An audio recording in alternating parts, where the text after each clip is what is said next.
So the picture on, thank you, we are going to be recorded.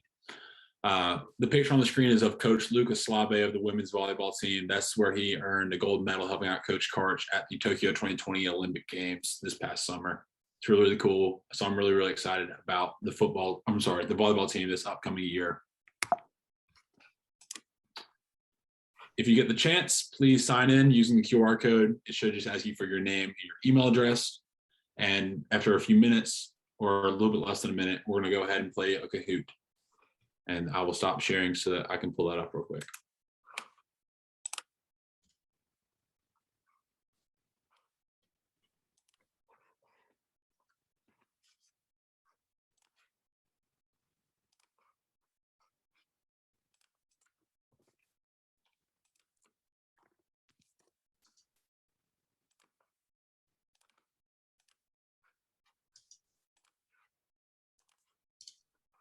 All right, so you should be able to see the Kahoot code.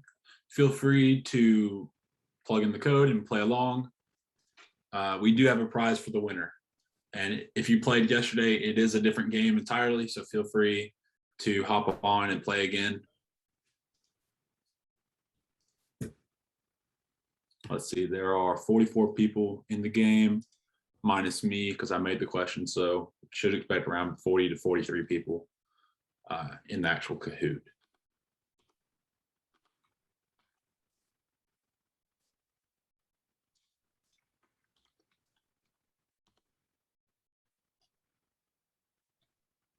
Swag Miller. Jacob, is that you? No, but it's definitely my friend messing with me. Oh, okay, fair. If you didn't get the QR code to sign up, it's okay. We'll show that back again in a second or at the end of the meeting, probably both of them.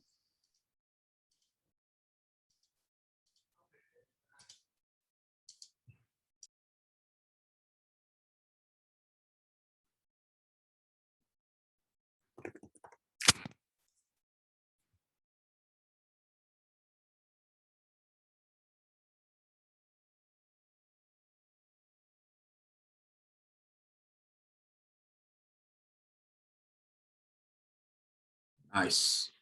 All right, so we should be getting a close up to the top of everybody. If someone's still trying to get in the meeting, please let me know pretty much as quickly as you can so that I can know when to start on time or start pretty quickly.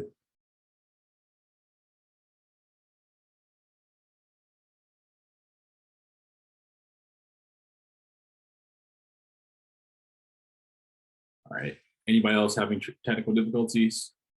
Go once, going twice. All right, cool, let's go ahead and get started.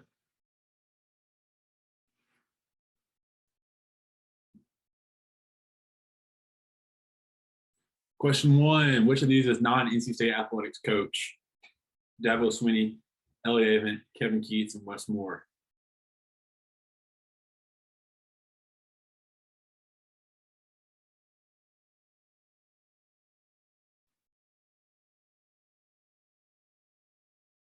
Dabo is the football coach at Clemson University. Our head football coach is Dave Doran. Elliot Avent is our baseball coach. Kevin Keats, the men's basketball coach. And Wes Moore is my personal favorite, the women's basketball coach. Question 2, which of these is not a sport that NC State competes in? Rifle, women's soccer, volleyball, or water polo?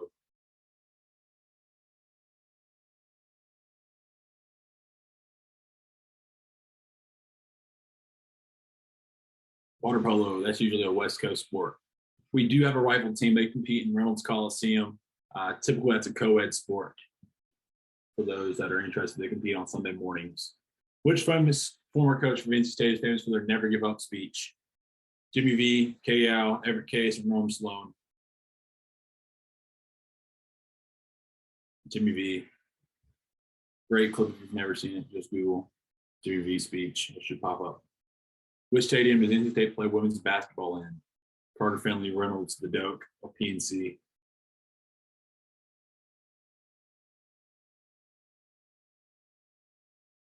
Reynolds. So we did want to ask these type of questions just in case someone was new. Carter Finley is the football stadium. Reynolds Coliseum is home to a variety of sports: gymnastics, wrestling, women's basketball, rifle. and volleyball.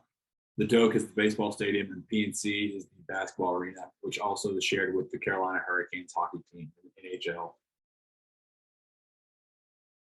Which of the following NFL teams has NC State running back Nyheim Hines? Dallas, Indianapolis, Atlanta, Tampa Bay.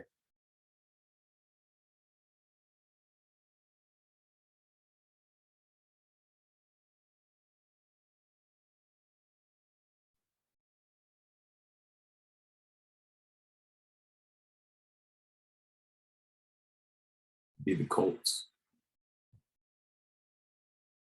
Which NCAA conference was not invited to the College Football Alliance announced today?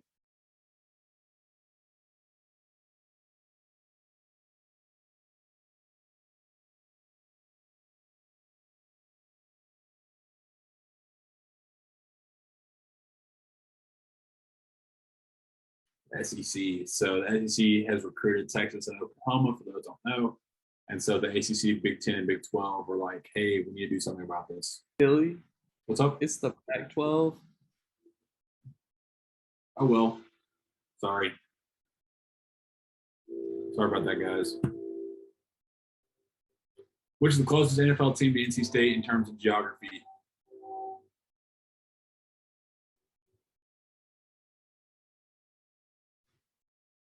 I knew there'd be an error in my Kahoot somewhere, so sorry about that, guys. That is the Charlotte, not Charlotte, the Central Charlotte. Carolina Panthers. Washington football teams in D.C. Not far. Falcons not too far either. Seahawks are not close. Which NBA player was the first U.S. player to ever average 20 points in a single Olympics?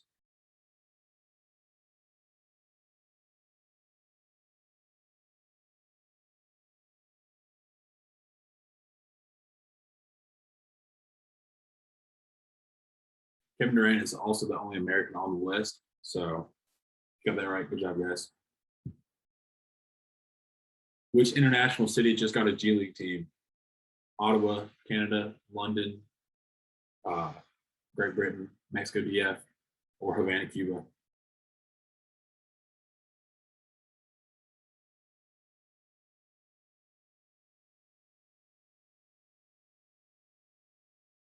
Mexico City. The other expansion team was to Birmingham, Alabama. Which former NC State pitcher threw a no-hitter this season for the White Sox?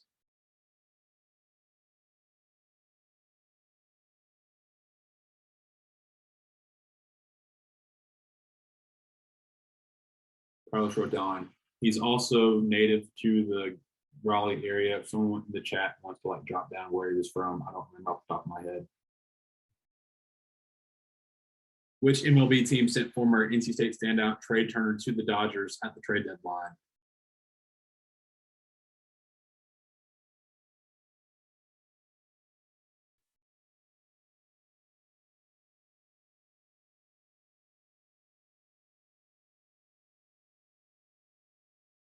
The Nats.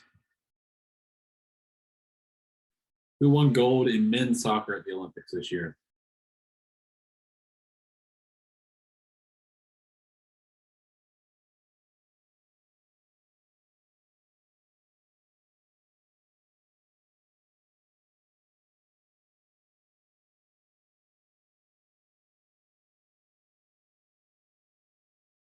Brazil. And then on the women's side, Canada ended up winning the gold there.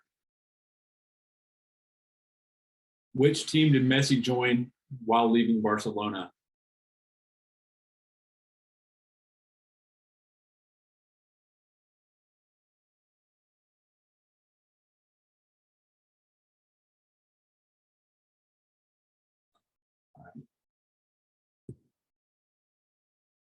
Which college does the Sports Analytics Club at NC State belong to? The College of Sciences, College of Humanities and Social Sciences, Natural Resources, or the Engineering?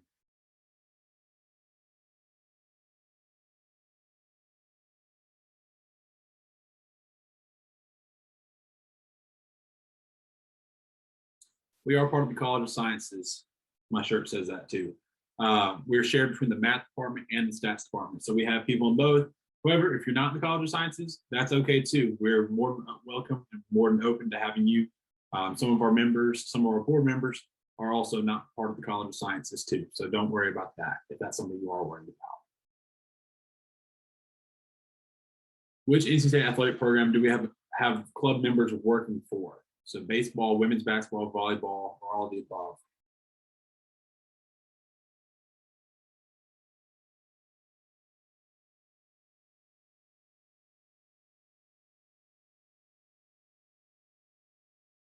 All of the above. So we do have a group with the club working for the baseball team. I work for the women's basketball team. We have another member that works with the volleyball team. What is our club social media handle?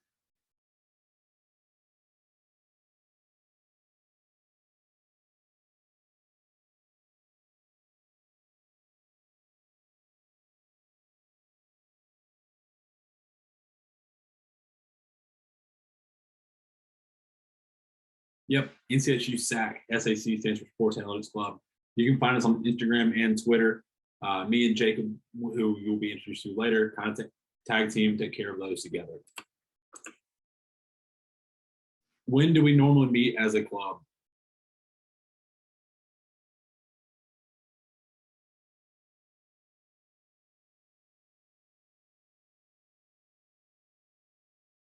Monday nights at 7 p.m. So we were planning on meeting in person in Sass Hall. We probably told you that at the Student Involvement Fair, if that's where you found us.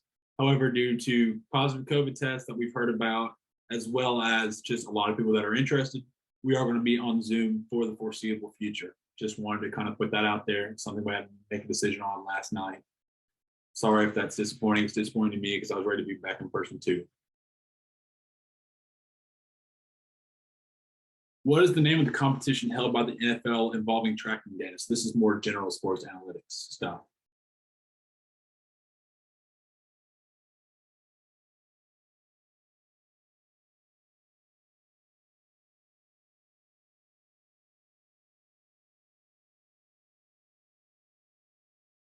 The Big Data Bowl. So the Big Data Bowl, let's see, all right, cool. So the Big Data Bowl is a competition ran by the NFL. They place chips in the shoulder pads of players. And what those chips do is they record the position of players every 10th of a second. So that way you can see plays unfold in real time. What the Big Data Bowl is, they give you a topic or a challenge, and you have to solve that problem in some form or fashion using the data they give you with the tracking. So, for example, I think the theme last year was coverage on wide receivers. How can you tell if someone was covering well or not, whether it's a zone defense or a man defense? Those type of problems are something that they try to work on. We have had alumni in the past that have placed in the Big Data Bowl. We have somebody coming later on this semester to talk more about that. To have a job in sports analytics, you have to work for a team. True or false?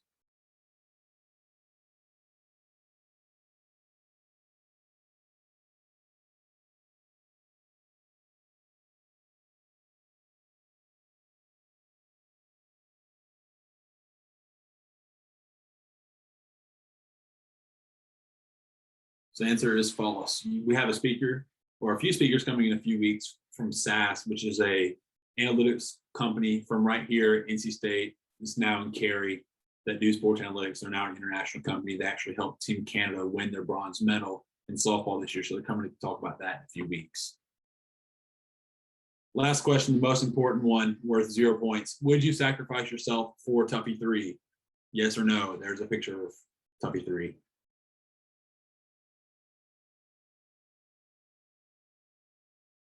Just know I can check your answers and see who posted what afterwards. I'm kidding. I won't do that.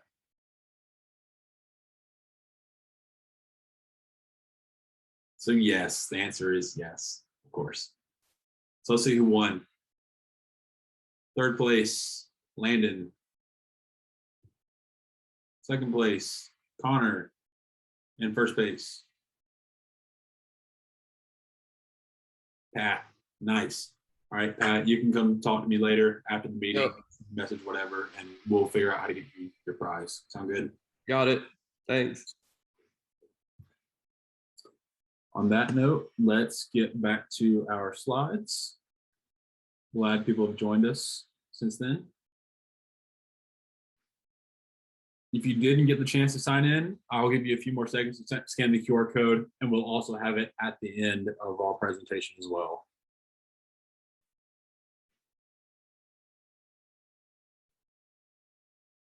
All right, let's move on. Now we're going to introduce our executive board. First, we have me. My name is Billy Fryer. I'm the president of Sports Analytics Club here at NC State. So one of the things I like to do is I like to go to minor league baseball games. The picture on the top left is me at the Rocket City Trash Pandas. I'm from Alabama, so that was about a 2-hour drive with me and my mom. We drove up that day, got stuck in awful traffic, but I loved every moment of it. This summer, I interned for John Deere. That's a picture of me at a friend's house on one of their tractors in the bottom left. I love the Olympics, so the picture in the middle is me with something me and my family painted in the Free Expression Tunnel. It's my dog in the middle bottom. And on the right side, I work with the NC State baseball teams, and I got to go to Omaha. So that's me with the bracket after we won our first 2 games. I went home afterwards, so we're still undefeated while I'm in person in Omaha. So that's a plus. And I just started working with the women's basketball team a few weeks ago. Next, I'll let Tristan introduce himself if he's here. I guess not. So Tristan is our vice president. He works for the technician. Usually they have their paper due tonight, so they're going to publish it, I think, within the next few days. That's why he's not here. He also writes for Basketball Insiders, and currently he's working with Winsider and being a beat writer for the Indiana Fever as part of the WNBA. His dog is also in the middle. We all just kind of collectively decided to post dogs on accident. So, Tyson, are you here yet? No, he is not. Cool.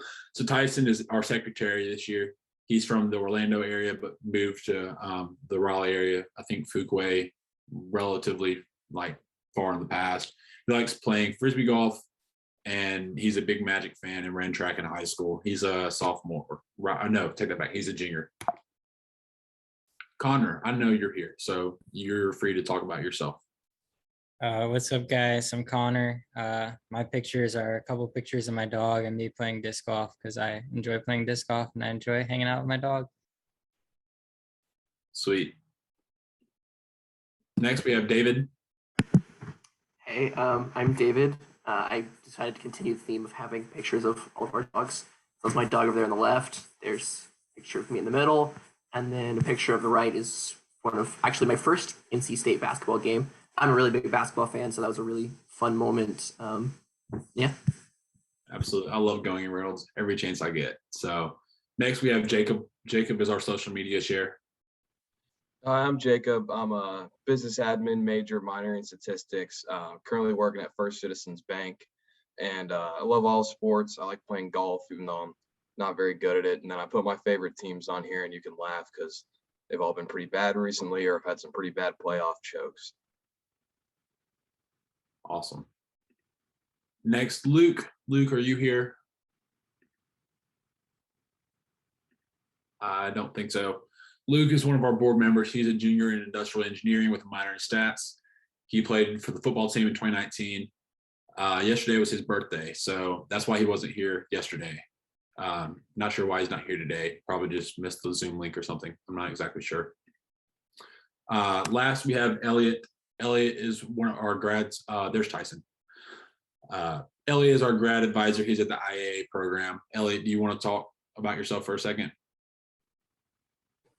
If you're Sure. What's up? Can y'all see me? Like fixing dinner.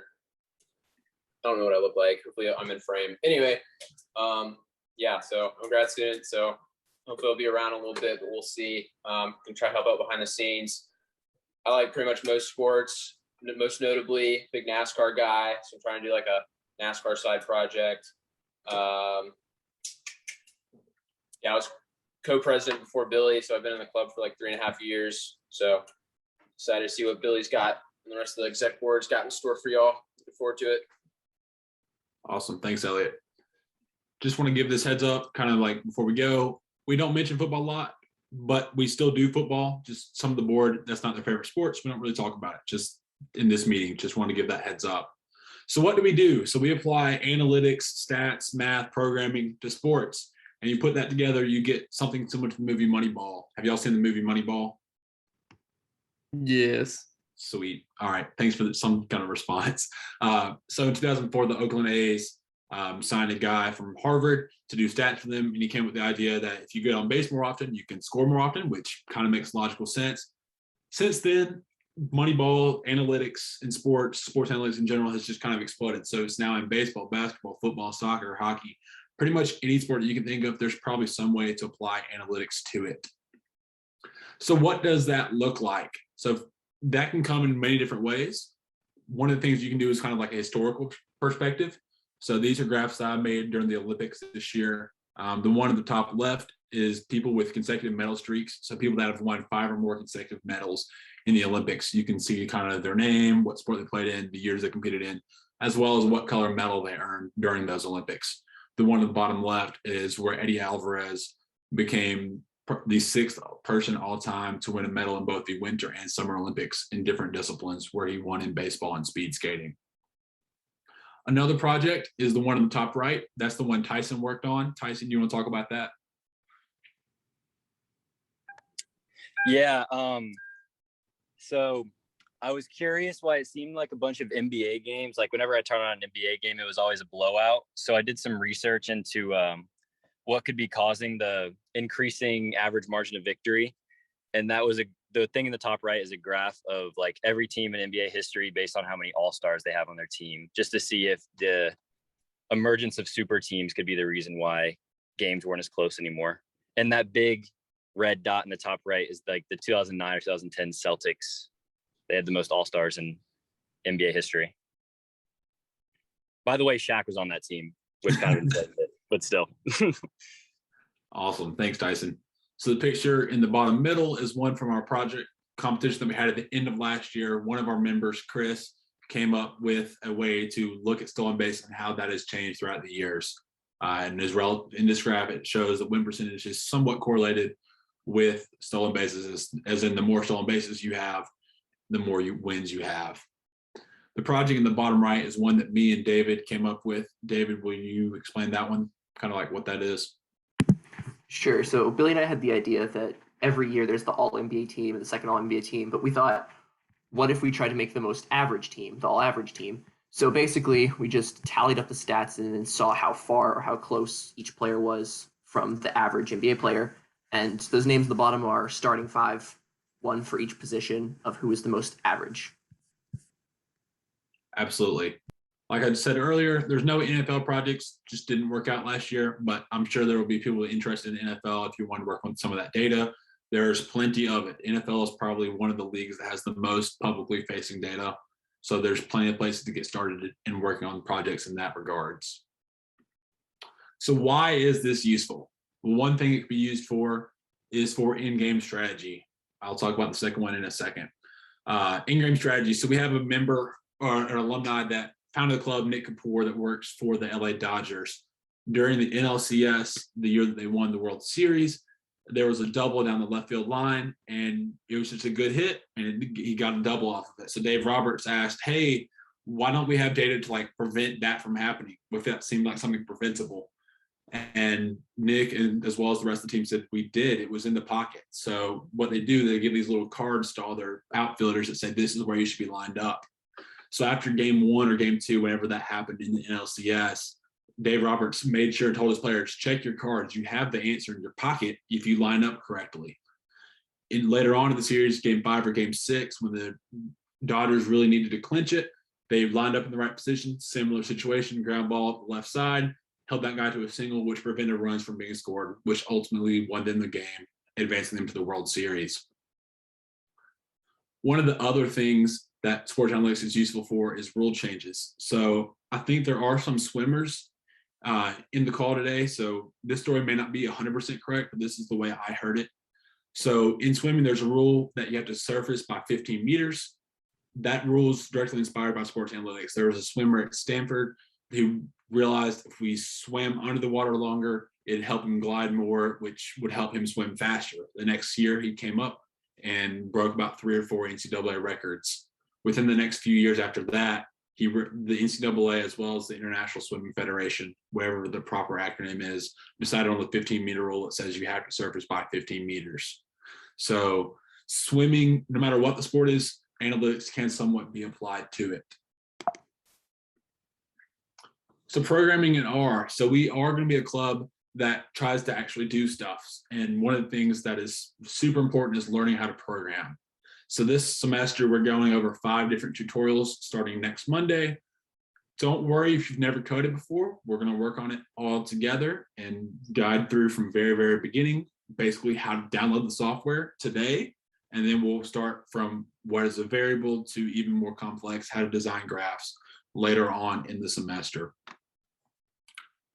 So with that, I want to take any questions, whether it's from me or one of our other board members. Feel free to just unmute and ask. The QR code in the corner is the same one as earlier if you missed that for sign in. I would really like it if you signed in and registered, just so that we got a count of who's here and who's actually interested. I have a question. Absolutely. What's up? Yeah. I know you don't want to give away all the speakers.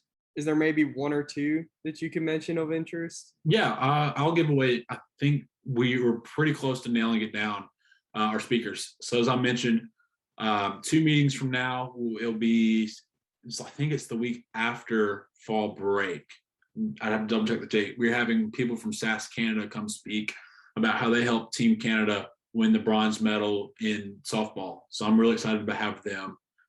We also have Nick Kapoor coming to speak that works for the Dodgers. He's coming in about November, hopefully after he wins another World Series title. We have another speaker who is a former club president that worked and placed in Big Data Bowl this past year.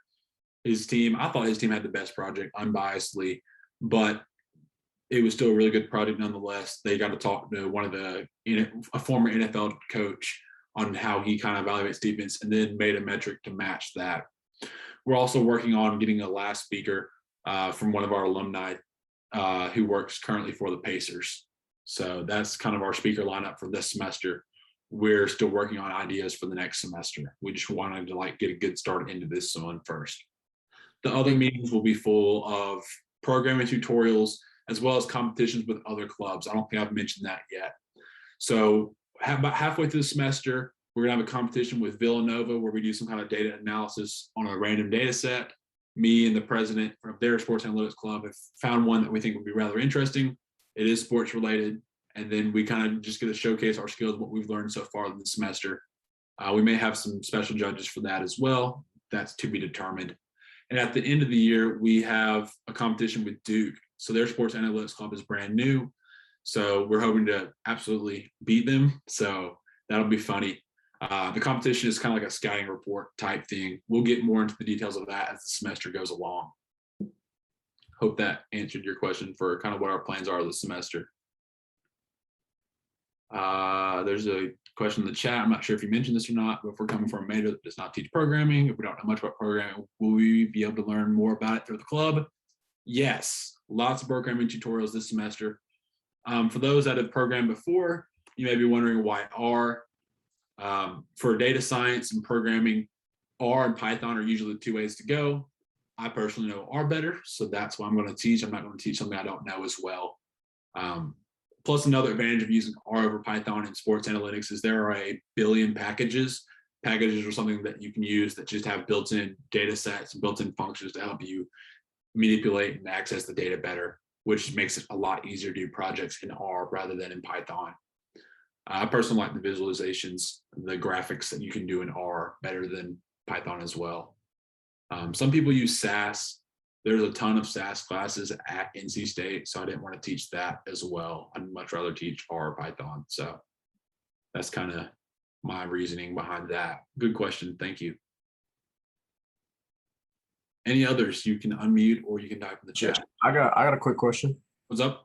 What does the time commitment normally look like from like a week to week basis for this? So we meet from 7 to 8 on Mondays. Sometimes it may extend a little bit longer, just kind of depends on the type of meeting and whatnot.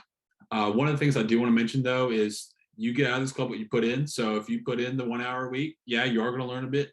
But if you put in like a couple hours a week, just kind of learning on your own, you're definitely going to get a lot more out of it, just more fun experience. So the projects that were all on this slide, those are stuff that's done outside of club time. So we don't just sit on that or get on a Zoom and type on our computers for an hour. That wouldn't be fun at all. this is something we kind of did outside just to kind of, hey, look, I want to learn how to make cool tables, that kind of stuff. So it kind of depends on how much you want to do with that. In that regard, does that kind of answer your question? Yeah, no, definitely. Thank you. Absolutely. How much does R cost? 0. That's also a reason why we chose it, because SAS costs money. Yeah, R is absolutely free. We're actually going to download that today. I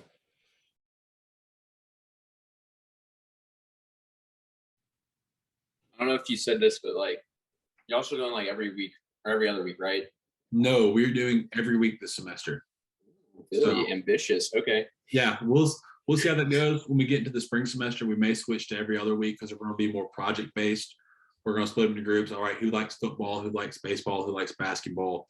So that may transition to every other week because, like I said, I don't want us to just hop on a Zoom and type on a computer the whole time. That doesn't seem as fun. We want some kind of interaction as well. So we'll take that in consideration as we move on throughout the semester.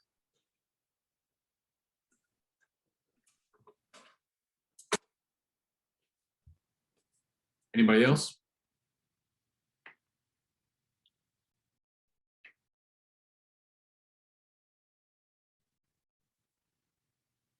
All right, I'll take that as a no. So at this point, we are going to download R, and we're also going to stop the recording, so you don't have to hear me downloading R. If you're seeing this later, we'll talk to you next time.